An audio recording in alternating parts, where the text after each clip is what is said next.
Estamos. Así que voy a activar los micrófonos de María José y de Raúl. Ahí está. O pueden activarlos también ustedes. Bueno, buenas noches, ¿cómo están? Bienvenidos. Me presento. ¿Se escucha bien? ¿Se me escucha? Bien. Me llamo Sergio Higa, yo trabajo como coordinador del IOM 2 Jujuy y hoy día he sido invitado a coordinar esta mesa de conversación que se llama Psicoanálisis, Feminismos, Encuentros y Desencuentros. Antes de presentar esta mesa de conversación, quisiera agradecer la invitación para coordinar la mesa de hoy. Yo acepté con mucho gusto esta invitación por varias razones. Primero, porque conozco a los dos expositores desde hace mucho tiempo. De paso, aprovecho para presentarlos. Ellos son María José Herrera y Raúl Argüello. Los dos son psicólogos, son docentes y miembros de la Biblioteca Analítica de Jujuy, y Raúl es instructor de la Residencia en Psicología Clínica y Comunitaria del Ministerio de Salud. Y bueno, decía que estoy contento de poder coordinar esta mesa, también porque el tema del feminismo en relación al psicoanálisis y el psicoanálisis en relación al feminismo y lo que el psicoanálisis tiene para decir de los feminismos en plural, a mí particularmente me genera mucha curiosidad y de hecho este año justamente en el IOM 2 estamos trabajando sobre lo femenino, los feminismos y la mujer según Lacan en un curso nuevo que gira alrededor del Seminario 20. Y también me pareció buena la invitación, también acepté la invitación con mucho gusto, porque es la primera vez, después de mucho tiempo, que representantes de ambas instituciones, o sea, del IOM 2 y de la Biblioteca Analítica, nos encontramos en un espacio público a conversar, y en lo que de mí depende se mantiene una buena relación de cordialidad entre el IOM 2 y la Biblioteca Analítica. De hecho, creo que el de hoy debería ser como el primero de muchos encuentros entre ambas instituciones de formación analítica. Por un lado, me parece necesario que exista la diversidad de ofertas de formación analítica, porque eso me parece que genera mayor presencia del psicoanálisis en la ciudad. Pero por otro lado, me acuerdo que conversamos hace unos meses con María José Augusto cuando nos encontramos de casualidad trabajando juntos en Telesalud, porque los dos coincidimos en que hoy en día resulta necesario repensar que el psicoanálisis puede llegar a tener a nivel local en distintos ámbitos, pero especial y fundamentalmente en lo que respecta a las políticas de salud pública, debido a que en este nivel, como practicantes del psicoanálisis, me parece que estamos atravesando un momento especial. Entonces, yo celebro este día, no me parece que sea un día más, me parece que hoy es un día singular, y que al ser un día singular también le hace honor al tema de esta mesa de conversación, en tanto sin dudas existe una cierta afinidad entre el significante singular y el significante mujer, la mujer según Lacan. Es decir, creo que es posible notar que en Lacan podemos ver que así como se la pasa hablando del amor y de la mujer, al mismo tiempo dice que de la mujer nada puede decirse en tanto tiene una relación con el significante de la falta en el otro, es decir, con el matema SDA tachada. Entonces, si esto es así, y teniendo en cuenta las flechas de la fórmula de la sexuación que conecta este SDA tachada con la mujer tachada, y esta mujer tachada a su vez aparece conectada con el falo, una de las primeras preguntas que se me ocurre pensar en torno a este tema es si podría suponerse entonces que una mujer se define en contraposición al goce fálico. ¿Qué entiende el psicoanálisis por mujer y por qué Lacan la nombra como tachada a la mujer? Es decir, si es posible, si será posible notar una coincidencia, digamos, entre lo que es el goce femenino, entendido como no todo, por supuesto, y la posición del padre, cuya función es la decepción al todo. Es decir, que se me ocurre pensar como una de las posibilidades para conversar esta noche en torno a la mujer, que es posible que Lacan haya vaticinado un cambio respecto de quién ocupa la función, pero no un cambio en dicha función dicho en criollo sería como preguntarnos si todos los feminismos reniegan del machismo o si de existir una afinidad entre estos términos anteriores que acabo de nombrar, se podría seguir hablando de que el goce femenino habla de la mujer, ¿sí? Es decir, ponerlos como equivalentes. Lo dejo como pregunta. Y digo esto en el sentido de que si nosotros pensamos, me parece, los múltiples modos de nombrar la corriente feminista, es decir, si pensamos en las múltiples corrientes feministas, me parece que nos podemos preguntar si tienen entre sí algún punto en común, ¿no? Es decir, las diferentes corrientes feministas, por ejemplo, podría encontrarse algo en común entre la sororidad de las preciosas de hace siglos y la teoría King Kong de Virginie Despentes, o con la posición de las dos protagonistas de esa película que fue dirigida y escrita por ella, por Virginie Despentes, la autora de Teoría King Kong. No sé si vieron la película, pero para cierto sector del movimiento feminista, esta película se convirtió en el ABC o en el ícono de antihéroe, yo diría casi como equivalente a los fanáticos de la última versión del Joker que protagonizó Joaquín Phoenix, ¿no? Es decir, como una especie de antihéroe, lo que va reflejando la película Fóllame, Viólame, según cómo se traduzca. Otra cosa que seguramente vamos a conversar hoy es por qué algunos movimientos feministas se alían con las teorías de género, es decir, qué tiene que ver el feminismo con la lucha por la aceptación de la diversidad de género. Es decir, se podría establecer un punto de conexión entre estos dos aspectos, y la propuesta lacaniana de pensar a la mujer como tachada, es decir, una por una, ¿guarda relación con la posibilidad de pensar múltiples géneros? Son preguntas que voy dejando abiertas como para encender el caldero de esta conversación, y al mismo tiempo, y antes de dar paso ya a las conversaciones, esta necesidad de singularizar a la mujer una por una, como así también su relación con este SDA tachado que eh, tanto enigma trae, ¿no? ¿Qué quiere decir este SDA tachado? Esto encuentra su causa, digamos, en un hallazgo muy importante de Lacan, que dice que hay un goce suyo de la mujer del cual quizás nada sabe ella misma, ¿no? Es decir, que Lacan propone la idea de que en la mujer hay un goce del cual quizás nada sabe ella misma, y esto podría tener alguna afinidad con el significante de la falta en el otro. Es como otra pregunta, mitad eh, afirmación que me permito realizar en este sentido, porque me parece que esta puntuación de Lacan, que van a encontrar en la página 90 del seminario 20, me parece que podría servir quizá de respuesta a la pregunta que mató al genio de Freud, que mató en tanto Freud se murió sin poder responder a una famosa pregunta que se hizo años atrás, que le hizo Mary Bonaparte, que es ¿qué quiere una mujer? Bueno, tenemos entonces muchas expectativas por esta mesa de conversación, porque posiblemente pasemos por algunos de estos temas que acabo de presentar, y por supuesto algunos otros temas que no traje y que estarán referidos a los rasgos que están investigando María José Herrera y Raúl Argüello. Entonces, ahora sí, les paso la palabra a ellos dos. Va a empezar a exponer María José, después va a exponer Raúl, y después vamos a abrir el debate y la conversación para que podamos charlar entre todos. Así que bueno, María José, te habilito el micrófono y te damos lugar a que empeces. Fíjate si lo podés habilitar vos, porque yo aprieto el botón acá y Ahí está. ahí está, ahí estás. ¿Se escucha? Perfecto.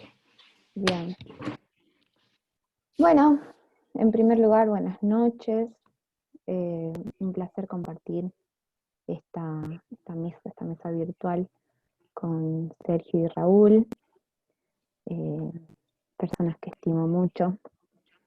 Así que bueno, un poco eh, la propuesta era hablar sobre, o mi propuesta en este caso, hablar un poco sobre los encuentros y desencuentros del psicoanálisis y el feminismo. Este trabajo con Raúl inicia hace algunos años, aproximadamente hace 2 años, como una forma de investigar. Inició como un grupo de estudio a partir de una propuesta de Raúl Argüello, lo que hoy en día es un módulo de investigación en la Biblioteca Analítica de Jujuy, que se titula Psicoanálisis, el psicoanálisis frente al estallido de los géneros. Entonces, lo que traje un poco para contar hoy es, un recorte acerca de estos encuentros y desencuentros a propósito del título de la conversación de hoy. Cuando iniciamos esta propuesta, estas dos palabras, psicoanálisis y feminismo, psicoanálisis y feminismos, parecía una paradoja ponerlas juntas. Así me parecía. Para mi sorpresa, llevan varios siglos topándose una con la otra, no sin ciertas transformaciones y modificaciones. De hecho, sin ir más lejos, en noviembre del 2019, en unas jornadas de psicoanálisis en Francia, de la Escuela de la Causa Freudiana, participa como invitado Paul Preciado, un filósofo queer, y este invitado a dar una conferencia en estas jornadas tituladas Mujeres en Psicoanálisis. Un acontecimiento que no fue sin eco, principalmente en el trabajo de quienes venimos leyendo, investigando algo del tema. Entonces, bueno, comentaba esto, de que llevan mucho tiempo topándose el psicoanálisis y los feminismos. De hecho, para situar un poco esto, traigo el fragmento de una entrevista de Graciela Musacci para contar la forma en la que se topa uno con el otro. Graciela comenta que si bien el psicoanálisis, que el psicoanálisis tiene una incidencia en el campo y sobre todo en el cambio de la posición de la mujer en el último siglo, ya que el feminismo de la diferencia, surgido en Francia pero trasladado a América del Norte, se formó en su origen con Jacques Lacan. Y por otro lado, en los tiempos de Freud, unas cuantas de sus discípulas debatían, dice Musacci, con el maestro acerca de los temas que les concernían como mujeres en otro feminismo, en este caso el feminismo de la igualdad. La incidencia es pues en principio teórica, pero dio lugar y argumento a algunas feministas partidarias del psicoanálisis y a otras como enemigas del mismo, pero produjo, podríamos decir, algunos efectos sobre los desvíos de su renombre del psicoanálisis. Ya es bien conocido esta forma en la que se topa uno con el otro y la deuda del psicoanálisis con las mujeres, cuando en el encuentro de Freud con la histeria como promotora de un saber, emerge el psicoanálisis. Eso ya podríamos decir que marca el lugar de las mujeres en el campo analítico. Y no podemos dejar, hablando de eso, no podemos dejar afuera el escenario de emergencia del psicoanálisis. No es al azar que sea en la Viena del siglo XIX, donde ahí despertó, podríamos decir, la chispa de la voz enmudecida del deseo de las mujeres, en una sociedad, como Freud la llama, de una doble moral masculina.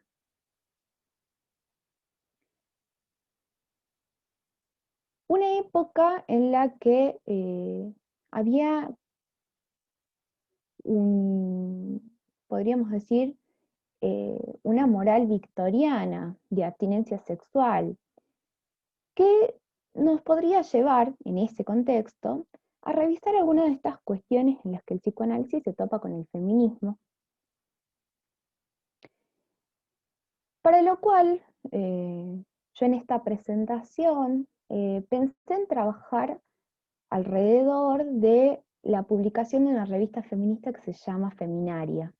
Es una revista que aparece en 1899, más o menos, con 31 ejemplares, una revista que se empieza a editar en Argentina, pero que tiene artículos, ensayos, no solamente de Argentina, sino incluso artículos de Butler. Entonces, para parte de esta presentación, consideré que era menester traer varias citas y artículos de esta revista, que tiene 31 ejemplares, la cual me sirve de referencia, podría decir, para, para hablar de alguna de estas cuestiones que intento dilucidar. Monzón, en un artículo de 1990, Monzón es una de las primeras incursoras del psicoanálisis en escribir en la revista, relata en su quinta edición la forma en que los fines analíticos, podríamos decir, y los feministas convergen en el lema feminista, lo leo, salir del silencio a tomar la palabra. Cuenta Monzón de que allí está lo particular de este encuentro, ¿no? En el lugar que le da el psicoanálisis a la palabra de las mujeres en una época en la que se las difamaba y se las encerraba. De hecho, pone como una de las referencias y de ejemplo de esto al conocido caso de Ana O, que si bien hizo un tratamiento, podríamos decir, analítico, aunque todavía en una temprana experiencia del análisis, inicia con un síntoma de mutismo para terminar como una poeta y militante feminista. Bueno, Monzón piensa que es una de las formas en las que se podría ilustrar el papel del psicoanálisis en esta época. Pero podríamos decir de que el psicoanálisis no solamente dio rienda suelta a la palabra que desencadenaba un síntoma en las mujeres, sino que además se interrogó, y aún lo hace, por el deseo de la mujer, como lo piensa Freud. Freud se preguntó por el deseo de la mujer. Lacan, como dijo bien Sergio, cambia algo de esto y dice, bueno, no se pregunta por el deseo de la mujer, se preguntó por el deseo de una mujer, haciendo las veces del una por una. Entonces la pregunta de qué quiere una mujer, podríamos decir que no solamente fue el inicio y el sostén del edificio teórico freudiano, sino que además fue una herencia freudiana. Una herencia a la que Lacan sitúa que los post-freudianos hicieron caso omiso. No así Lacan. Esta pregunta, que todavía sigue vigente, es algo de lo que me lleva a pensar que hoy en las calles de multitudes aún se pregunta sobre el deseo de la mujer. Y no sé si se pregunta. Se dice, ¿la maternidad será deseada o no será? Aunque hay un deseo, no es un deseo inconsciente. A ese deseo, podríamos decir, Freud lo sostiene en pregunta. Y lo hace uno de los pilares del edificio teórico. Sin embargo, y pese a estas consideraciones, en los años 60, 70 específicamente, el psicoanálisis empieza a ser objeto de estudio de los feminismos. El feminismo estadounidense especialmente encontró en el psicoanálisis un blanco a partir del falocentrismo. Un espinoso cuestionamiento al que, de nuevo Monzón, invita a revisar, por no decir rebatir, para no entibiar el genio de Freud, dice Monzón. Finalmente, quien llega a responder a algo de esto, ¿no? Llega a dilucidar y volver a trabajar algo de este falocentrismo, es Lacan. Jacques Lacan con el teorema de la sexuación. Entonces, podríamos hablar de este encuentro que provoca un desencuentro, de la forma, lo que quiero destacar de esto es la forma en que el feminismo, si bien agita las aguas del psicoanálisis, en el interior mismo del feminismo empiezan a haber divisiones con relación a una u otra postura respecto del psicoanálisis.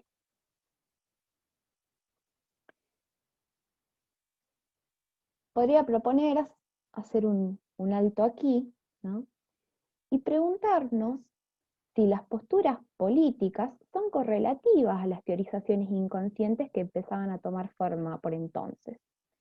Es decir, si pueden trasladarse del diván a las calles.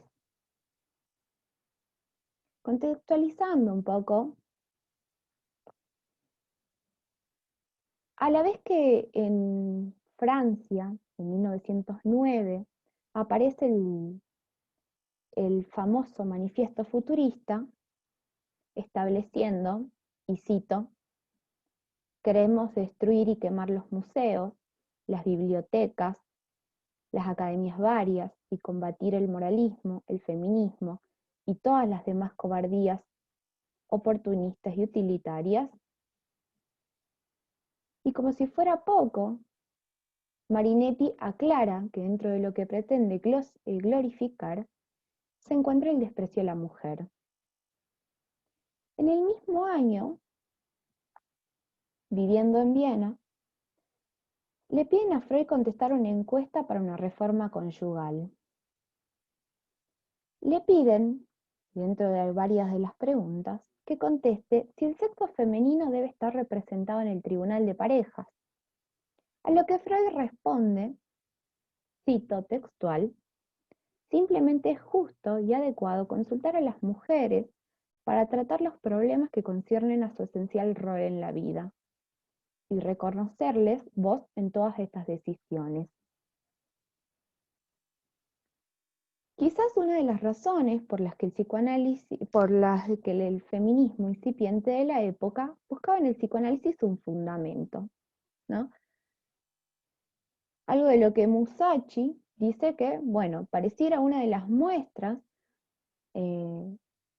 sobre que el psicoanálisis las interpretaba y creían las feministas de la época que iba en el sentido de sus luchas de liberación. Siguiendo un poco este hilo del pensamiento, y llegados los años de los fervorosos debates en el interior del psicoanálisis, los años entre guerra, de 1920-1930, donde en el psicoanálisis se debatía sobre la sexualidad y la feminidad, Freud sufre el fallecimiento de su hija y escribe una carta al médico del Hospital de Hamburgo, diciendo, de nuevo cito textual, el infeliz destino corrido por mi hija me parece albergar, en otro aspecto, una advertencia que nuestro gremio no suele tomar muy en serio.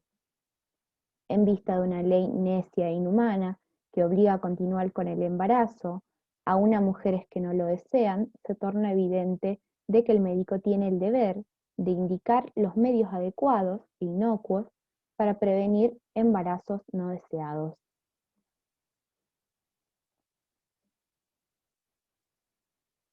Como postula Lacan en su seminario 7, tanto el análisis, pero especialmente el pensamiento freudiano, está ligado a una época y propone Lacan hay que leerlo de esa manera. A los fines de, esta vez, de algunas consideraciones sobre el psicoanálisis y los feminismos, vale la pena retomarlo con la lógica con la que Freud tomaba la trama cultural. Vemos cómo Freud, en El malestar en la cultura y otros tantos escritos, Freud comprende la época, la cultura especialmente, a partir de sus rasgos, del discurso común, del sentido, puesto que la cultura no es solo producción de sentido, sino la circulación y el consumo del mismo. ¿Qué quiere decir esto? Quiere decir que es podríamos decir, la forma en la que son recibidos y alojados los bienes y los mensajes del otro cultural. En vista de ello, en 1908, Freud escribe un texto que me pareció muy interesante para traer. Escribe un texto que se llama La moral sexual cultural y la nerviosidad moderna. Una semilla de lo que más tarde va a ser, en 1930, el malestar en la cultura. Pero ahí ya empiezan algunas referencias sobre el antagonismo que habla Freud entre la vida pulsional y la exigencia cultural.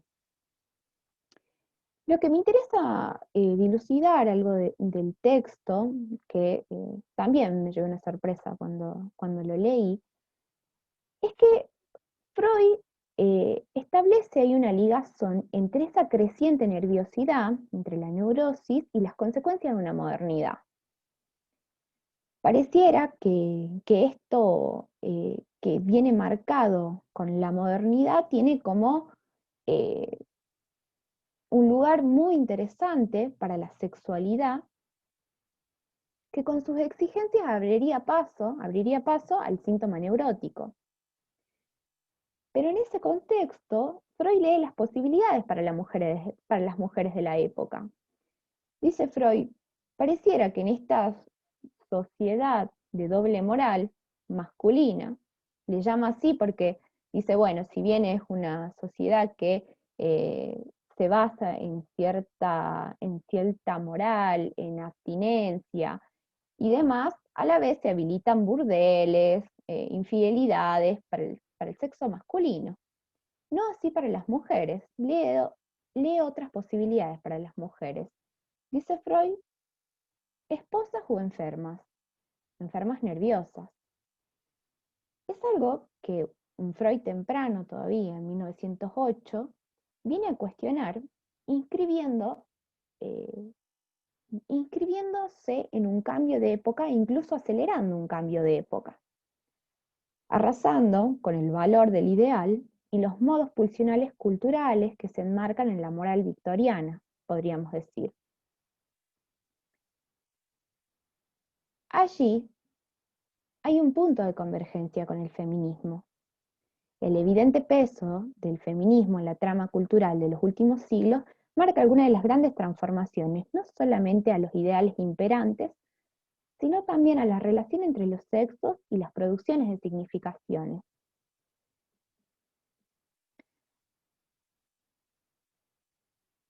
Vengo un poco más a Argentina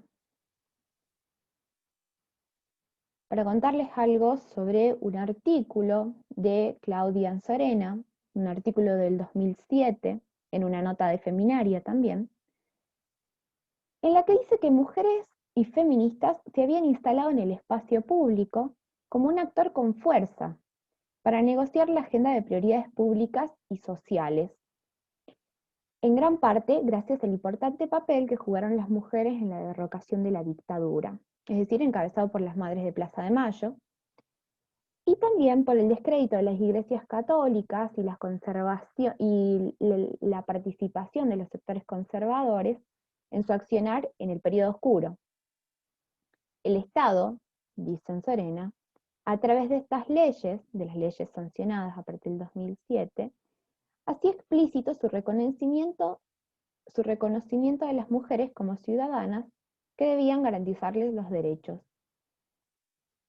Parecía una de las formas, ¿no?, que viene a marcar un cambio de rumbo a partir de las proposiciones de estos dos, ilustrando de alguna forma cómo la lucha feminista, que vela por los derechos de las mujeres, y no tan solo de las mujeres, y produciendo a la vez nuevas identificaciones para estas mujeres, es acogida en el siglo XXI ya no por las minorías o en los campus universitarios, sino ya por las multitudes. Para usar un significante de la época, por una virulencia, la virulencia de las redes sociales y los medios de comunicación digitales. Lo que ciertamente cambia algo del panorama. El pasado septiembre, nuestra provincia toma la delantera en el ranking de la cantidad de femicidios en Argentina. Las multitudes piden estado de emergencia de violencia de género. Y el reclamo, frente a la serie de femicidios, toma el protagonista en las principales plazas de las localidades, haciendo eco del grito del sujeto contra el otro infernal que lo deja sin lugar en el mundo, podría decir, tomando a Lorán.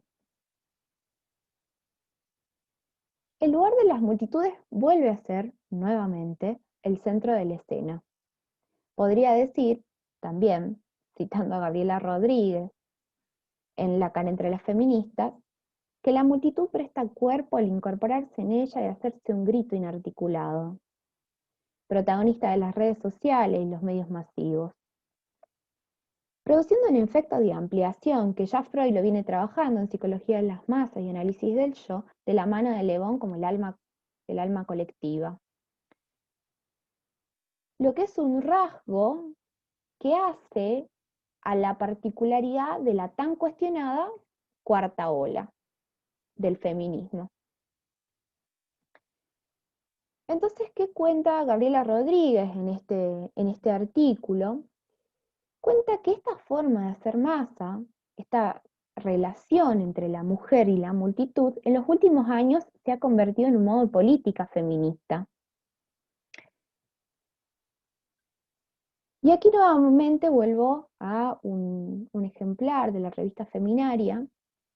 El primer artículo, el primer ejemplar, allá por el 1898, René Reynoso pone en relevancia a esta forma de política en multitud como uno de los objetivos del feminismo, deduciendo que si bien hay presencia feminista, todavía no se había podido lograr incorporar masivamente las mujeres a su propuesta. Actualmente el objetivo parece cumplido. El individuo se vuelve marea en el reclamo de las víctimas potenciales. Tras la angustia generalizada, surge una presencia pulsional en las marchas. Este efecto de masa, del que vengo mencionando, encuentra su clave con Ramos Mejías de Multitudes Argentinas, con el texto que cité de Freud, con Le Bon. Por ahí se dice, encuentra la clave en el anonimato de la masa. Ese sin nombre de la masa, que hoy podríamos decir, acá en Jujuy, adquiere las veces de nombres colectivos. Yara, Gabriela, Alejandra, Roxana. La angustia se colectiviza en el eslogan por mí, por vos, por todas. O podría ser tu madre, tu hermana, tu amiga. Podríamos decir que entonces se ofrece un lugar, el alojamiento de cada cual en la infinidad de posibilidades de quién podría ser. Fundamento del fenómeno freudiano identificatorio, que hace a la corriente empática. Para finalizar, tomo las palabras de Éric Lorán. El grito es una pura enunciación, el lugar donde los sujetos se recuperan de su pérdida. Y en esta línea, la protesta en marcha tiene una fuerza y una energía fantasmática formidable, de la que podría decir que aún resta pensar sus efectos en esta ciudad. Bueno, un poco hasta acá mi aporte. Le paso la palabra a Raúl.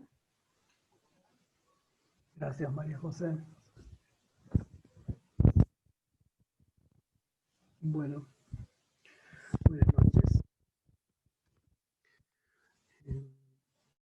Muy agradecido por la invitación del Colegio de Psicólogos y por compartir este espacio junto a María José y junto a Sergio. Agradezco sus palabras.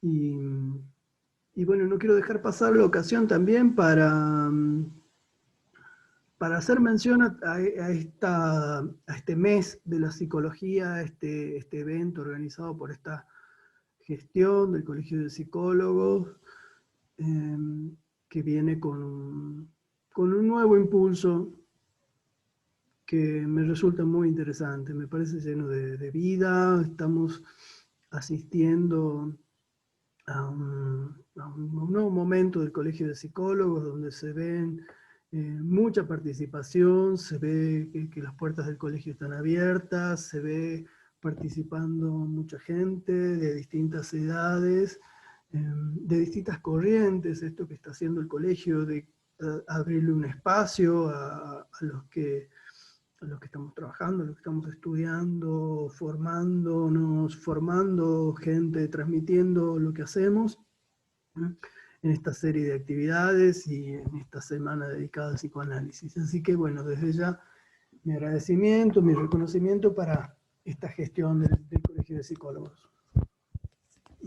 Bueno, paso ahora al tema que nos convoca, que de alguna manera me parece un tema súper arduo, un tema complejo, lleno de aristas, de paradojas, de estas relaciones que por momentos parecen tensas y por momentos parecen amistosas entre el psicoanálisis y el feminismo. Bueno, para empezar y retomando un poco a partir del punto que dejó María José, asistimos hoy a este movimiento masivo, ¿no?, de las mujeres ocupando los espacios públicos, una marea, la marea verde, marea de todos los colores. De pronto, en los últimos años hemos visto eso, hemos visto que a partir quizás de la primera gran marcha, gran movilización del movimiento Ni Una Menos, estas mujeres movilizándose bajo esta consigna para manifestarse frente al femicidio, ¿no? Frente a este hecho sistemático de los femicidios como algo, fenómeno también complejo y conmovedor, pero que me parece que lo que dio lugar a estas manifestaciones fue una situación de invisibilidad o de naturalización de estas situaciones, ¿no? Entonces, de pronto, este fenómeno de masas del que hablaba María José, ¿no?, revelándose y manifestándose frente a esto y reclamando cambios para que esto no siga ocurriendo, por lo menos de esa manera. Entonces, a partir de eso es que en los últimos años a mí me llama mucho la atención este fenómeno masivo, la presencia del feminismo y de mujeres en distintos ámbitos, y noto que se empieza a producir como un cambio en la lengua de la época, en el lenguaje, en el modo de hablar de las personas, ¿no? Surge el lenguaje inclusivo, surgen modos nuevos de hablar, modos nuevos de nombrarse, se empieza a hablar de cosas que antes no se hablaban. De pronto, como dice María José, el feminismo sale de las universidades y de las cátedras de estudios culturales para formar parte del paisaje cotidiano. Entonces, bien, digamos, en medio de este movimiento, en esta trastocación del discurso, del otro, de la lengua de la que hablamos, del otro, de la cultura, considero que es un fenómeno que no puede pasarle inadvertido al psicoanálisis, y de hecho no es así. También en los últimos años se puede ver cómo va ganando lugar grupos así como el nuestro o espacios como el nuestro. De hecho, Lyon está estudiando el mismo tema, mientras nosotros lo estudiamos en la Biblioteca Analítica, y así distintos grupos analíticos, cada uno desde el sesgo o el rasgo de cada uno, se deciden a interrogarse sobre las relaciones con el feminismo, enterarse, involucrarse, ¿de qué se trata el feminismo? Pues bien, de lo que nos enteramos es de que efectivamente el feminismo no es solamente estos movimientos masivos y legítimos por un reclamo, por distintos reclamos respecto al Estado y por la institución de leyes y por la modificación de leyes y la creación de organismos y la ampliación de los derechos y la visibilización de las problemáticas que viven las mujeres, sino que también hay toda una historia muy larga, digamos, del feminismo, que se remonta casi a la Revolución Francesa, mientras se declaraban la revolución de la Declaración de los Derechos del Hombre. Sale una mujer a decir, oigan, ¿qué pasa acá? Digamos, ¿cómo es esto de que la Declaración de los Derechos del Hombre y qué pasa con los derechos de las mujeres? Entonces ya desde esa época se redacta la Declaración de los Derechos de las Mujeres y empiezan las luchas y las reivindicaciones feministas. Nos encontramos estudiando un poco, repasando el campo, que es un campo extensísimo, casi inabarcable, digamos, que se produce una sensación de vértigo al asomarse uno mínimamente al mundo de la bibliografía feminista, donde es difícil hasta orientarse, ¿no? Entonces hay que empezar a buscar, a ver cómo entrar, qué empezar a leer, qué autoras son las más representativas, cuáles son las líneas. Como decía Sergio un poco al principio, entonces ya no se trata tanto del feminismo, sino que uno se da cuenta de que se trata de un movimiento de diversidades, digamos, existen una multiplicidad, una multitud de miradas, de perspectivas y de problemáticas, que, bueno, se agrupan todas bajo este significante feminismo, pero convendría más bien hablar de feminismos, porque no todas sostienen las mismas ideas, las mismas posiciones, y podemos ver que dentro mismo de este campo que existen debates, existen tensiones, divisiones, contradicciones, que hay momentos históricos, que han habido momentos de quiebre, de pasaje a otros planteos, hay, bueno, toda una diversidad que vale la pena tener en cuenta. Entonces, por un lado tenemos la masa del feminismo, donde se borran las diferencias, donde todas, digamos, bajo ese significante feminismo, van a luchar y van a presionar, digamos, porque se deje de matar a las mujeres, porque se reconozcan sus derechos, pero hacia adentro, en el trabajo cotidiano o en la teorización de muchas de estas luchas, encontramos que están las diferencias y están muy bien que lo estén y son debates muy interesantes. Ahora el psicoanálisis no queda exento de esta crítica, entonces de pronto el feminismo ha interpelado el lenguaje de la época, ha interpelado una serie de prácticas, de dichos, de palabras que son portadoras de una tremenda carga de violencia y de discriminación hacia las mujeres, que estaban naturalizados. Es decir, que efectivamente vivimos en una sociedad patriarcal, machista, donde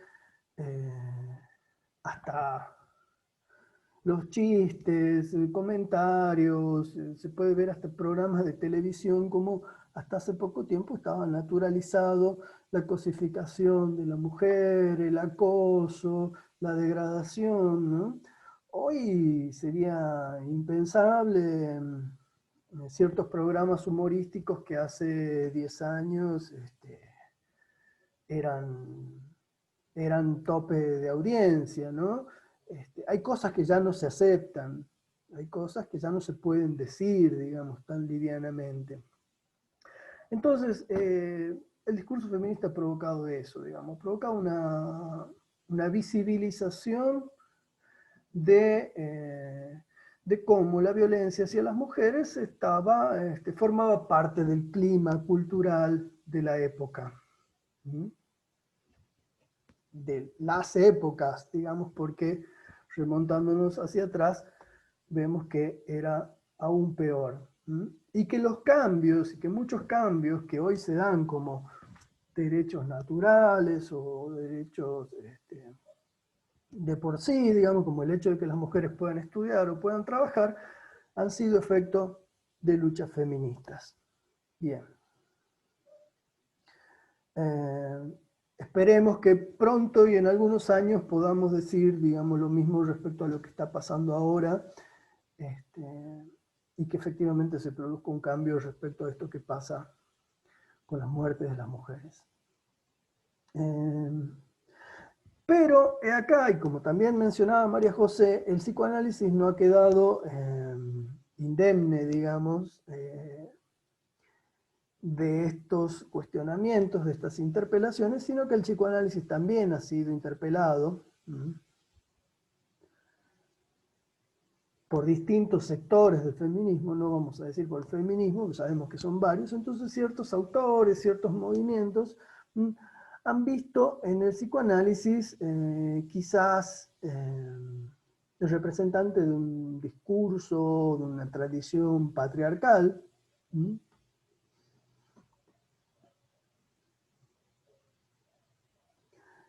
Esto quizás se deba a la importancia, digamos, o al papel, digamos, que ocupa, digamos, este concepto del padre en psicoanálisis, concepto caro del psicoanálisis, tanto para quienes estamos en él, como para los que escuchan el psicoanálisis desde afuera, saben y no necesitan escuchar mucho tiempo para darse cuenta del lugar que tiene este término del padre en su teoría.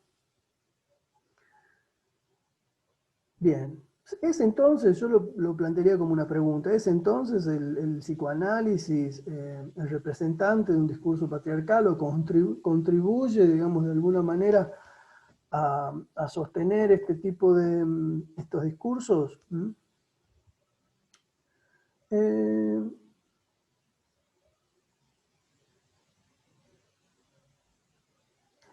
otro concepto caro a la teoría psicoanalítica, pero no por ello sencillo de aprender, es el concepto de falo. Entonces el término del padre y el término de falo son como mala palabra para los feminismos. Y el psicoanálisis es sensible, digamos, a estas interpelaciones. Me parece que muchos de quienes estamos en esto nos pusimos a revisar un poco estos conceptos para ver, a ver, si se sostienen o hasta dónde se sostienen, independientemente de estas críticas, o pueden sobrevivir estas críticas, o en qué momento, hasta dónde pueden arrastrar algunos vestigios de un discurso machista.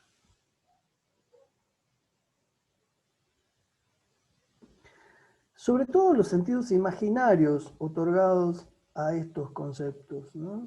O sea, sabemos que el psicoanálisis no ha inventado palabras nuevas. Freud hizo uso de un lenguaje común, del lenguaje científico también, de su época, para darle un nuevo sentido y darle nuevas funciones a estos términos. Entonces no son lo mismo estos términos en el lenguaje común y corriente que puestos a funcionar dentro de este corpus teórico, ¿no? Que funciona como un sistema teórico. Otro punto, digamos, otro blanco, digamos, de acusaciones del psicoanálisis ha sido su supuesta heteronormatividad. Es decir, se sostiene que el psicoanálisis, bueno, al seguir, digamos, manejándose en términos de hombre y mujer en gran parte de su conceptualización, considera, digamos, que la norma heterosexual es la única válida y la normal y la saludable y la deseable para todo el orden social. Ya veremos, o lo podemos discutir también, si esto es así. Lo cierto es que revisando, digamos, estos conceptos, uno se da cuenta, digamos, que efectivamente no responden al sentido común cuando hablamos de esto, ¿no? Y cómo el mismo Lacan ha ido revisando o vaciando de sentido muchas veces estos términos hasta poder decir cosas completamente nuevas al respecto. Entonces consideramos que lejos de ser reducido a una serie de preceptos herederos de una vieja tradición, los conceptos del psicoanálisis, tal como han sido sometidos a una revisión por Lacan y quienes se orientan por su enseñanza, permiten enriquecer los debates feministas y los interrogantes que se plantea el feminismo. Estaría bueno también, digamos, ubicar esto, digamos, que no son solamente... también hay temas como la violencia, digamos, contra los cuales está bien oponerse, y en eso hay consenso. Pero quizás sobre las causas de la violencia deberíamos interrogarnos un poco más y podríamos discutir y conversar un poco más. Comprender, por ejemplo, las paradojas de las relaciones entre los sujetos también es algo que nos permite, digamos, pensar el psicoanálisis, enriquecer esos debates y sobre todo constituye una herramienta clínica invaluable para tratar el sufrimiento. ¿De qué sufrimiento? Bueno, estamos en el tema justamente del sufrimiento tanto de las mujeres como de cualquier sujeto, en tanto están sometidos a estas estructuras autoritarias, patriarcales, machistas, normativas.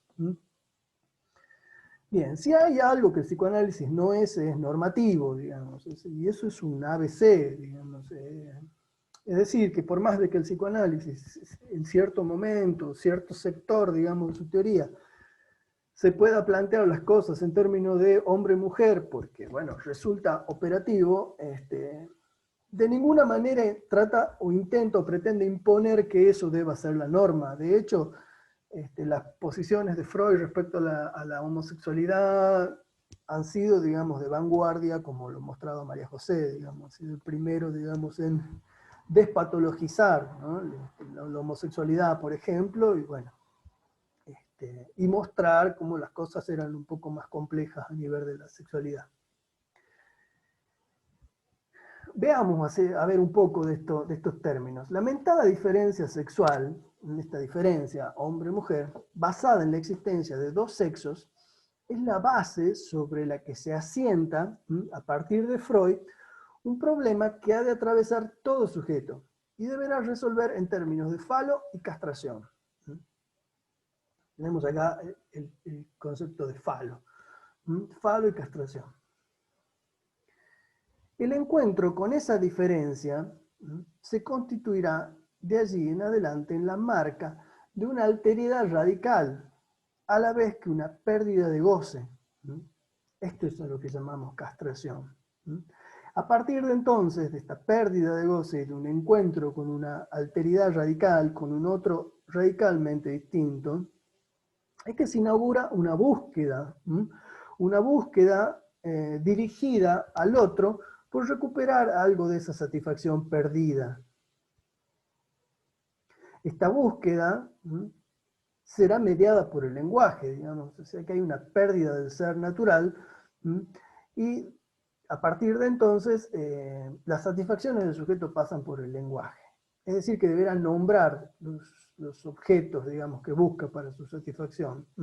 Y al ser nombrados estos juegos, estos objetos entran en una serie de sustituciones, combinaciones, solapamientos, desplazamientos, que complejizan y mucho el deseo. Estos significantes son a lo que se le llama significantes de valor fálico, digamos, o o significación fálica, o si quieren, significante fálico. Ahora bien, esto no quiere decir que los varones serían los portadores del falo, es decir, que tienen la satisfacción y el poder, y las mujeres serían aquellas que les falta, sino que para ambos lados, digamos, de la diferencia anatómica que se juega esta pérdida del goce. Por lo tanto, el falo, digamos, si bien arrastra, digamos, como algo de ese sentido imaginario de un término referido a la potencia masculina, es más bien un término que hace referencia a los objetos de deseo, digamos, tal como son puestos en juego en el lenguaje. Es decir, que tanto para uno como para otro es un problema el falo. Y cada uno deberá arreglárselas con esa pérdida de goce y con lo que cree tener, o con lo que cree que le falta. Esto no determina, digamos, de un modo lineal la respuesta del sujeto. Es decir, que a partir de estos hechos, la anatomía, digamos, de ambos sexos cobrará una significación particular y que se pondrá en juego en su deseo, pero no necesariamente quien tenga un pene se identificará al modo masculino y quien tenga una vagina lo hará al modo femenino, sino que, bueno, dependerá de la respuesta de cada uno, respuesta subjetiva, su posición respecto a aquello con lo que le tocó nacer. De modo que tampoco vamos a patologizar eso, digamos, ni las infancias trans, ni los arreglos que cada uno quiera hacer con su cuerpo, o si quiere o no quiere poner en cuerpo sus genitales, o de qué modo va a hacerlo. Entonces Freud encuentra en lo que sí, digamos, entonces Freud encuentra en dicho complejo la causa de un cierto, en el complejo de castración, digo, la causa de un cierto horror a la feminidad, que se observa en algunos sujetos, situando así quizás una explicación de la actitud de rechazo de muchos hombres hacia las mujeres, fundada en un temor, fundada en el temor o en el horror de los hombres a la castración. Cosa interesante, digamos, Freud lejos está de plantear, ¿no?, un hombre, de justificar, digamos, la violencia hacia las mujeres o los ataques hacia las mujeres, sino que supone en el fondo de eso un temor de los hombres, un temor para asumir, digamos, su propia castración. Más bien el psicoanálisis ofrecerá, digamos, a quienes, digamos, puedan, quieran y estén dispuestos a pasar por un análisis, la posibilidad de ir más allá de este horror y encontrarse de otra manera con una mujer. En otros puntos, las expresiones de Freud son interpretadas como misóginas.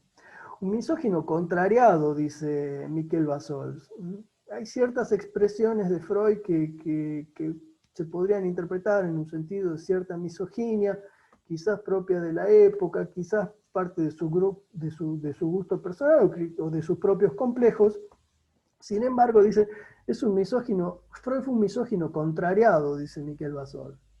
¿A qué se refiere? Al zurdo contrariado. Es algo que ya no existe, pero en una época lo normal era que las personas sean diestras y no zurdas. Entonces, cuando había un niño zurdo, se lo castigaba, se lo forzaba, se lo educaba para que deje de usar la mano izquierda y use la derecha. Ese es un zurdo contrariado. Es alguien que, digamos, frente a algo que trae, termina cambiando su posición un poco forzado por las circunstancias y por los hechos. Es decir, que si bien podría hablarse de cierta misoginia de Freud, logró ir mucho más allá de eso, digamos, y tal cual lo dejó expresado en su teoría. Es decir, que si hay algo de eso en la persona de Freud, no quedó nada de eso o muy poco de eso en su teoría, o en su teoría pudo ir más allá de eso. Es que el deseo femenino, como decíamos, siguió siendo un enigma para Freud. hasta el final de su vida. Lo que permitió a Lacan retomar sobre este punto para extraer de él nuevas consecuencias para la teoría, resumida generalmente bajo el sintagma la mujer no existe. Es decir, cuando dice la mujer, lo dice en mayúscula para decir no existe una idea universal de mujer o una definición de mujer que pueda englobarlos a todas, sino que son una por una. El lugar problemático de la mujer en la teoría, lo enigmático de su goce, retornan al mismo feminismo, interpelándolo. Es decir, que hacia adentro mismo de los movimientos feministas se producen estos debates sobre qué es una mujer. Muy bien, nos juntamos todas las mujeres, dirán, pero al reunirse todas empiezan a aparecer nuevamente las diferencias. Entonces, ¿qué es lo que hace que una mujer sea mujer? Es la anatomía, las teorías de género han venido a cuestionar fuertemente eso. Sobre este punto, podemos remitirnos a Judith Butler y su efecto sobre las teorías del género. Generalmente se le asocia a Judith Butler con las teorías del género, pero las teorías del género son anteriores. Lo que viene a hacer Butler es a producir el estallido del género. Judith Butler viene a decir que inclusive el sexo es una construcción, digamos, asignarle un sentido, un significado, digamos, a la anatomía de un varón, de una mujer, es un hecho estrictamente cultural, digamos. Es decir, plantea, digamos, de un modo radical el desapego del dato anatómico para decir que uno es lo que hace. Es decir, que las prácticas sexuales son las que definen a los sujetos y no sus anatomías. Es decir, entonces, ¿cómo definir una mujer y el estallido del género develan la diversidad dentro mismo del campo de las mujeres, poniendo en evidencia y multiplicando las diferencias de clase, diferencias étnicas, culturales, donde deben nuevamente ponerse en juego. No es lo mismo ser una mujer feminista, progresista, de clase media, alta, rubia, linda, que ser una mujer campesina, trabajadora, madre. Entonces, no son las mismas luchas, digamos. Si bien ambos pueden estar, digamos, bajo el significante feminista, pero no van a ser las mismas sus luchas, no van a ser los mismos modos de nombrarse como mujer o de definirse como mujer. A su vez se plantea esto, ¿no? ¿Qué pasa con estas otras identidades, digamos, que no se identifican con ninguno de los polos del binomio? Digamos, alguien puede decir, yo no soy ni varón ni mujer, pero bueno, no por eso dejo de ser una minoría segregada y víctima del mismo sistema patriarcal. Entonces, ¿qué pasa con esas minorías? ¿El feminismo se va a hacer, va a alojar a esas minorías o se va a cerrar solamente a las mujeres anatómicamente hablando? Es decir, cómo los feminismos integran o segregan aquellos grupos que no entran dentro de sus definiciones.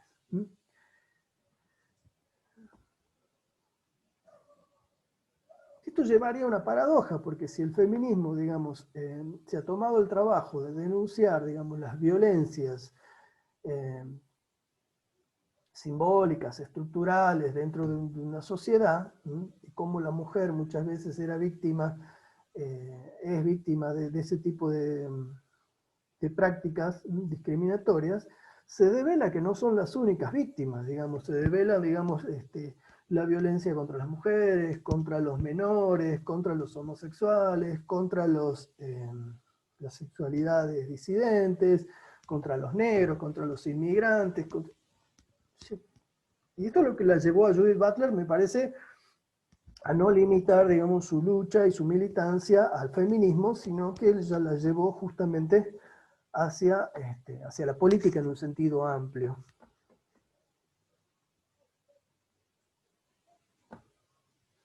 Entonces, nos encontramos de nuevo con el mismo problema, ¿no? ¿Qué hacer con la diferencia? ¿Mm? O sea, cada vez que se forma un conjunto, digamos, se monta un conjunto sobre una definición o sobre un rasgo identificatorio, aquel que no es igual, digamos, aquel que no se identifica ese mismo rasgo, corre el peligro de ser nuevamente segregado. Esta es la lógica de la castración, digamos. Entonces, volviendo un poco atrás, digamos, esto es lo que Lacan, digamos, y sus sucesores pudieron ubicar en ese punto, digamos, que hablábamos de la castración, como ese encuentro con la alteridad, con ese encuentro con lo diferente, con ese modo de goce diferente al propio. Es eso, digamos, lo que se pone en juego en las diferentes formas de violencia y en las diferentes formas de segregación. Nos juntamos los poderosos y discriminamos a los que no lo son. Luego nos juntamos los discriminados y odiamos a algún otro grupo que no se identifique con nosotros. Es decir, que siempre, digamos, ese es el problema, digamos, esta lógica de constitución de masas y segregación de la diferencia. Bien. ¿Cómo vamos hasta acá? Vamos muy bien, muy interesante. Vamos bien. Bueno. Bueno, digo con el tiempo, no sé si están cansados, hablo 5 minutos más y... 35, está bien, me parece, ¿no? Bien. Sí, Bien, así es como entonces, que va la conversación. Estaba buscando un libro para después comentar, por eso me di vuelta, pero está muy interesante. bueno, un par de cositas más les traigo, digamos, y dejamos acá. En realidad abrimos a la conversación. Entonces, mi idea era, con esto, digamos, hice como un recorrido, digamos, entre algunas, el modo en el que el psicoanálisis se ve interpelado por el feminismo, lo que podríamos llamar una respuesta del psicoanálisis, un posible diálogo entre psicoanálisis y feminismo. A mi parecer, el psicoanálisis se ha enriquecido, digamos, con los cuestionamientos y las interpelaciones feministas. Me parece que está dando lugar, digamos, a un diálogo con un otro de la cultura que el psicoanálisis me parece que le estaba faltando, digamos, le estaba faltando un interlocutor. Discutir con las neurociencias o discutir con la psicología cognitiva, discutir con las otras corrientes de la psicología, cuando no hay una conversación ahí, no es muy difícil encontrar como puntos de encuentro. Más bien, digamos, como si circularan por carriles diferentes, pero me parece que el psicoanálisis y el feminismo sí, digamos, por esta relación quizás histórica que tienen, están produciendo desarrollos muy interesantes.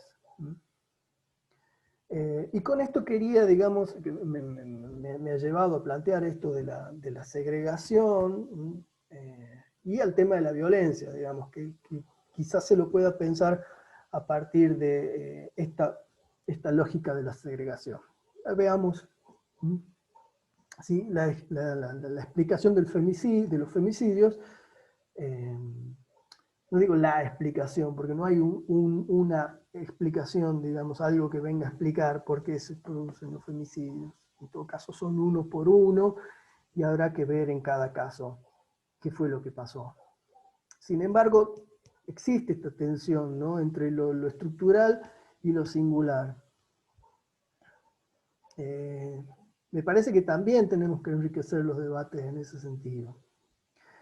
Yo me pregunto si pueden explicarse, digamos, cada femicidio y todos los femicidios como una prolongación de una violencia simbólica llevada al extremo. Es decir, si todo hombre, digamos, es potencialmente un femicida, digamos, por ser, o si cualquier hombre sería capaz de matar, digamos, o cuál es la diferencia, o cuál es el salto, o la discontinuidad entre el hecho de ser más o menos machista y llegar a matar a una mujer. Creo que no es lo mismo, definitivamente no es lo mismo, ¿no? Entonces, esto lo plantean también las mismas autoras feministas. Por ejemplo, María Luisa Femenías, en un número de la revista Estrategias, que está muy buena, que está online, que se los puedo compartir, los que quieran verla. Después la podemos dejar subida en la publicación del Facebook, donde va a quedar grabada esta intervención. Bueno, les leo un poco, hacen un reportaje a María Luisa Femenías, y dice: la cuestión de la violencia es doble. Por un lado estructural, los marcos, las regulaciones, los reconocimientos son diferentes y se jerarquizan por sexo o género. Pero por otro, los episodios de violencia surgen en situaciones psicosociales más o menos precisas, donde los componentes intervinientes son extremadamente complejos. Otro punto, digamos, que me parece interesante y un punto delicado, digamos, para la conversación, es el tema de la víctima. Esta autora dice así: el tema de la víctima y de la victimización es también sumamente complejo. Se halló aquí una paradoja. Por un lado, si la causa judicial no se arma bajo ciertos vectores de victimización, se corre el riesgo de que no se dé curso a la causa, digamos. Pero al mismo tiempo, ese lugar de víctima construye, conjetura, refuerza y limita el perfil de las mujeres involucradas, signándolas como personas incapaces, débiles o pasivas. Entonces, asistimos acá a un punto delicado y problemático, donde el psicoanálisis también ha sido cuestionado, ya que la ética del psicoanálisis es entendida como una responsabilidad ante una satisfacción desconocida, inconsciente, es entendida, digamos, por ciertas personas como una culpabilización y una revictimización de las mujeres que sufren situaciones de violencia. Acá me parece que hay cuestiones clínicas que son muy delicadas. Hablar de responsabilidad subjetiva no significa violentar nuevamente o someter a las mujeres que sufren este tipo de situaciones, sobre todo en los servicios donde se las atiende clínicamente a estas personas, no significa culpabilizarlas o decirle: usted es responsable de lo que le pasa. Como sostiene Laura Arroyo, en la misma revista, dice: aunque una mujer haya padecido agresiones, no debería perder su posición de sujeto, por más pasiva que ésta sea. Se trata de saber qué tarea para un psicoanalista en el campo de la salud mental. El psicoanálisis es un instrumento del que podemos valernos para encontrar lo más singular de un caso. Bueno, y dejo acá para que tengamos tiempo para conversar. Buenísimo. Bueno, muchas gracias a los dos expositores. Ahora vamos a dar lugar a las preguntas, así que los que quieran preguntar o comentar algo, las dos exposiciones hicieron un recorrido muy extenso, muy arduo, muy prolijo también y muy preciso sobre distintos temas que están adentro de este gran tema que es el feminismo, los feminismos. Así que, bueno, los que quieran preguntar o comentar algo, levanten la mano, o por ahí Alejandro puede decirnos si hay preguntas en Facebook. Yo fui anotando algunas cositas como para animar un poco la conversación, pero no voy a decir todas porque la verdad que anoté bastante. Solamente me quería detener sobre un punto que tiene que ver con las causas sociales del feminismo, es decir, los verdes, por ejemplo, me parece que hay algo que hace a lo colectivo, porque justamente lo colectivo se contrapone a lo femenino, al feminismo en tanto tal. Pero hay algo que me parece que tiene que ver con las causas colectivas que están muy buenas, que de alguna manera abogan por los derechos de las mujeres, pero que al mismo tiempo el feminismo como tal me parece que es el significante de la diferencia, y que en ese sentido efectivamente Raúl hizo una puntualización que son antagónicos, y me parece que se puede de alguna manera retomar un poco eso. También la cuestión de los femicidios, me parece que hay una conexión entre el deseo del otro y el goce del otro, ¿no? Me parece que se podría pensar que el deseo del otro despierta el goce del otro que me habita, y eso de alguna manera podría explicar por qué algunos hombres matan y otros no. Y también las intervenciones de María José, la del principio me llamó mucho la atención porque vi la entrevista, no la entrevista, sino la conferencia de Paul Preciado, entonces te quería preguntar qué opinión te merece a vos la intervención de Paul Preciado, porque fue muy polémica, pero también sacudió bastante a los psicoanalistas. Se la criticó mucho, pero me parece que también dejó mucha posibilidad de reflexionar en intención, ¿no? Es decir, puertas adentro, los fundamentos del psicoanálisis. Así que bueno, si quieren podemos empezar a conversar y las personas que quieran hacer aportes o preguntas van levantando la mano o activando solos el micrófono. Yo hasta eso voy viendo si en Facebook hay algo. Bueno.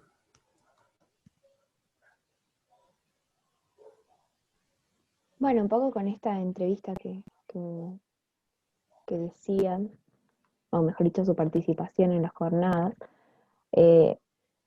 a mí lo traje a tema justamente por el eco que se escuchó de esa intervención, ¿no? Parece que algo de lo que Raúl también comentó es esta forma que tiene, que me parece muy interesante, de interpelar justamente el psicoanálisis, ¿no? Se sigue trabajando arduamente sobre muchos de los temas que Paul Preciado criticó al psicoanálisis. Entonces, principalmente esto del binarismo, esto a lo que Raúl hacía mención. Bueno, me parece que es o lo traje a tema justamente porque es uno de los ejemplos que nos llevan a trabajar, como vos bien decís, puerta adentro, ¿no? A repensar esto que en algún momento se pensó de que, bueno, que se reproducían estos roles imaginarios de hombre, mujer y que se abogaba por ello y demás. Eh, Después con esto de algo que suele estar en juego en las conversaciones últimamente sobre el tema, de, bueno, si no es un heteronormativo, entonces tendría que ver con un binarismo de discursos o un binarismo de goce, hablando de estas dos razas de discursos de las que habla Lacan, ¿no? Se sigue cuestionando acerca de la diferencia, ¿no? Que no es la diferencia y por eso justamente marcaba esto de si se puede trasladar lo que se habla en la teorización o en el cuerpo teórico para el diván, si se puede trasladar a las calles, ¿no? Esto que decía Raúl, los conceptos toman otra relevancia y tienen otra función a raíz de eso. Entonces me parece que en ese sentido sí es interesante, sobre todo el haber invitado a alguien que es muy crítico del psicoanálisis.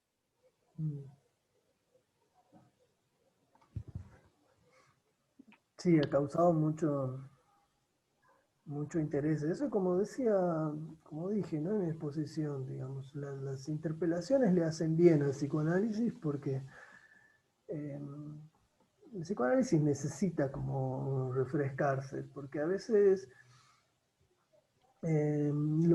los conceptos también de alguna manera se adormecen, los repetimos como mantras y empezamos a creer que sabemos lo que quieren decir, pero cuando nos cuestionan un poco y vamos a ver, digamos, y volvemos a leer Lacan para ver si el concepto realmente es lo que nosotros creíamos, vemos que no es tan así, que es eso, pero que también es otra cosa, y que Lacan después como que le da otra vuelta, o a veces en el mismo párrafo le da una vuelta, siempre se descompleta, ¿no? La estructura y nunca queda, digamos, reducida al sentido más banal o más común. Eso. Después creo que hay una cuestión que es propia de las prácticas de los consultorios, digamos. No se le podía pedir a Freud que no sé, que se convierte en un militante de las cuestiones queer, porque a lo que Freud le interesaba era, bueno, desarrollar el psicoanálisis y, y se dedicó a eso, ¿no? O sea, que también hay que distinguir, una cosa es una práctica clínica que se enriquece, digamos, con las subjetividades y los cuestionamientos de la época, que se alimenta, digamos, de los discursos de la época, pero que también desarrolla su teoría en base a una práctica clínica. Entonces, en una época, los pacientes de Freud eran todos neuróticos, clásicamente montó su teoría sobre pacientes neuróticos, obsesivas, histéricas, muy pocos pacientes homosexuales, la psicosis directamente no le interesaba. Y bueno, según, digamos, las demandas de la época o las personas que van llegando al consultorio del psicoanalista, es que uno tiene que también poner en práctica esos conceptos, ver si se sostienen, si no se sostienen, si, digamos, se necesitan de nuevas teorizaciones para dar cuenta de nuevas presentaciones clínicas, ¿no? Sí, a mí me quedé pensando un poco la cuestión de los femicidios. Me llamó mucho la atención lo que pasó estos días, digamos. Se está hablando mucho de femicidios, también se está hablando de feminismos, pero resulta que el último femicidio, el de Silvia Saravia, quedó notablemente expuesto el machismo en el que, en el que Argentina sigue eh, inmersa, ¿no? La nación argentina. En tanto, apareció en todas las noticias, en todos los diarios, como que Jorge Neus mató a su esposa y después se suicidó. En ningún momento apareció la noticia de Silvia Saravia, fue asesinada en un acto de femicidio por su marido, sino que se escapa de manera constante. Me parece que también hay algo en relación a eso. Por eso me parecieron muy interesantes los aportes que hicieron los dos en relación al femicidio, pero también a la función social del feminismo. Me parece que en eso del feminismo a nivel social hay algo que también más se quiere atrapar y más se escapa. Hay algo de esa estructura que también me parece que permite pensar ciertas formas de feminismo que en realidad, por eso decía la contraposición al machismo. Hay ciertas formas de feminismo que me parece que no hacen alusión al significante de la diferencia, sino que más bien, como decía Rita Segato, ella en algún momento dijo, cuidémonos de no denunciar mañana a las mujeres como así hoy en día denunciamos a los varones. Lo digo porque justamente tengo algunas pacientes que fueron víctimas de violencia, pero adentro del movimiento feminista, de algunos movimientos feministas, que me llamó mucho la atención de escuchar eso dentro de mi consultorio, ¿no? Pacientes que estaban adheridas a algunos movimientos feministas y que refieren haber sufrido violencia por parte de otras mujeres, pero adentro del movimiento feminista. Entonces me parece que se puede complejizar muchísimo y pensar en la cuestión de los feminismos. Coincido con ustedes al ponerlo en plural.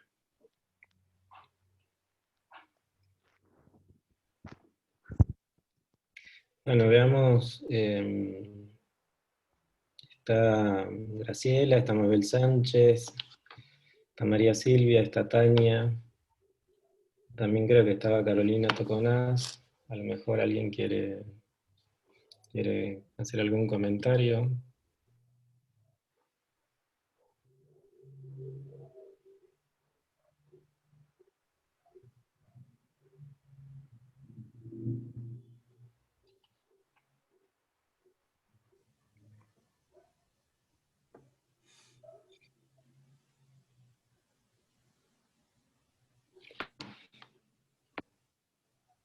Cuando María José hablabas de la moral sexual y la nerviosidad moderna, me hiciste acordar un poco de la serie Borgen. Me parece que en el capítulo 1 de la serie Borgen, no sé si la vieron, pero la mujer del primer ministro, me parece que podría ser como un claro ejemplo de esto que hizo referencia a María José. pensándolo también como la mujer como síntoma de un hombre en algunos casos, ¿no? No sé si vieron la serie, a mí me encanta la serie, esa ya la terminé de ver, es muy buena porque muestra otra manera de la política, pero también muestra otra manera eh, de posicionamiento social de la mujer. Justamente muestra una mujer como primer ministra y muestra también diferentes fases de las mujeres a nivel social. Está entrando Sergio, Mabel Sánchez. Eso. Mabel. Hace Hola mucho Mabel. micrófono, Mabel. hola, ¿me escucha? Sí, pero sí. Sí, bueno, les agradezco verdaderamente muy interesantes los recorridos eh, de Borgen. Ahí, por ejemplo, yo plantearía el papel del marido de la ministra. Esto de que, sí, querida, ve para adelante, sé ministra, y después, querida, ¿y quién me cose los botones de la camisa? Digamos que está muy bien planteado eh, la cuestión esta de,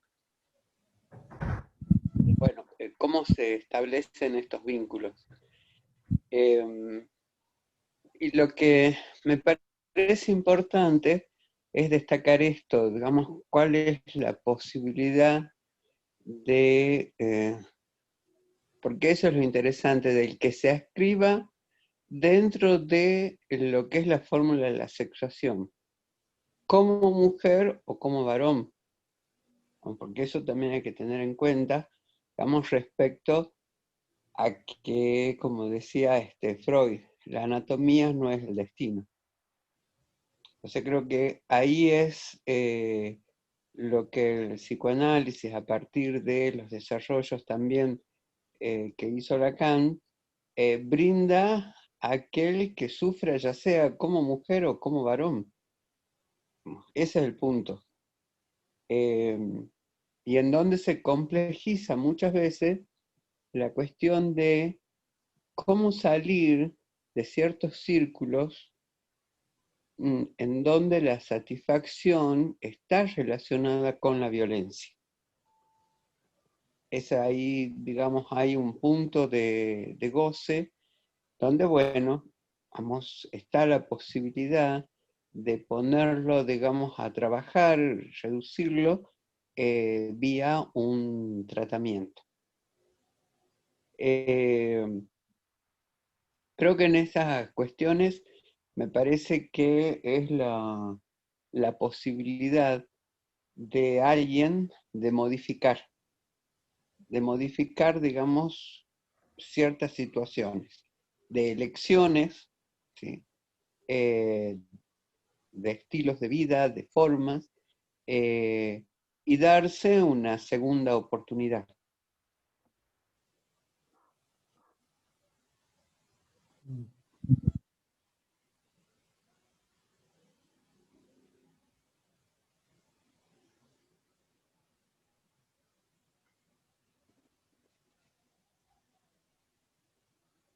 ¿Qué pasó? ¿Alguno quiere comentar? ¿Alguno de ustedes dos? ¿O alguien más quiere hacer algún aporte? Está abierto el chat, también pueden escribir. Bueno, Tania agradece. Y Tania dice de que lo bueno no es quién es superior a quién, mucho para seguir analizando. Muy bueno. Calculo que estará haciendo referencia a lo que trabajaste, Raúl, en relación al padre. Sí, al falo, ¿no? A quién tiene la potencia o este significante. Que lo escuchaba Patricio Álvarez hace poco en una conferencia que decía, bueno, si bien eh, hay modos, digamos, sociales de significar la anatomía, esos modos tampoco son indiferentes, ¿no? Y él planteaba que quizás, digamos, con estos cambios de la época, ciertos términos como la envidia del falo o la supremacía del falo y qué sé yo, podrían llevar en algún punto a hablar de la envidia de la vagina. No sé. veremos. Pero el tema es, digamos, que se puede como vaciar de esos sentidos, estos términos que pueden funcionar más bien como quería Lacan, ¿no? Como matemas, digamos, como signos casi matemáticos, digamos, sin toda esta carga de sentido, ¿no? Y bueno, después podríamos hacer una actividad sobre violencia, digamos, y pensar un poco estos vínculos violentos, ¿no? Ya más desde la clínica. Digo, el tema nos llevaría a conversar largo. Sí, no me parece casual, digamos, el auge del movimiento feminista o de los feminismos y lo que está pasando en este momento, digamos, a nivel local, sin ir a todo el país. Me parece que, que- que es lamentable, pero al mismo tiempo genera muchísimas preguntas a nosotros como analistas, digamos, cuando leemos lo social. Eh, ¿Por qué en el momento, eh, bueno, hay mucho para hablar en ese sentido? Y en relación a lo que estabas diciendo recién, también me preguntaba si es posible, digamos, si será posible un discurso que sostenga la diferencia sin que advenga en un verticalismo. En tanto, verticalismo es sinónimo de padre, de falo, no falo, etc., ¿no? ¿Será posible la constitución de un discurso que, que haga prevalecer la diferencia sin que esa diferencia se termine convirtiendo en un verticalismo? Me parece que quizás eso sería un verdadero discurso feminista y ahí sí se podría conectar con el psicoanálisis, con el discurso con el discurso analítico. Ahí me parece que sí se podría encontrar un punto de conexión entre los feminismos y el psicoanálisis. Me quedé pensando en lo que dijiste vos, por eso lo traía. Sí, es interesante, ¿no? Como un modo de interrogar el lazo social dentro de los grupos. Ujú.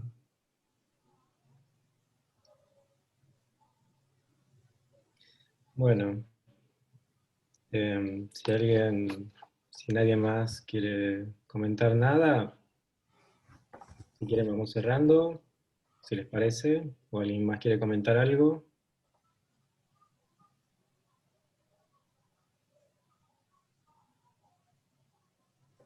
Mientras tanto, los invitamos al módulo de investigación. Nos juntamos lunes por medio, en la noche, eh, para sumarse a la propuesta, ¿no? A quienes les haya interesado, sigamos trabajando en base a estos cuestionamientos y a otros. Bueno, Sí, entonces, los lunes del mes que viene tienen El lunes que el viene, ¿no, Raúl? sí, módulo con María José, Sí. con cualquiera de los dos, los que se quieran sumar al módulo de investigación que están teniendo. Así que bueno, les bueno, agradecemos a los dos expositores. Yo agradezco nuevamente por la invitación a participar. Fue un gusto para mí poder compartir esta mesa con ustedes. Muy interesante realmente. Así que bueno, será hasta la próxima. Mañana creo que hay otra, el viernes hay otra el viernes. exposición de Ana María Grelet y que va a hablar sobre el psicoanálisis en la práctica. La formación de los psicólogos. Sí, de Ana Exactamente. María Grelet y Ricardo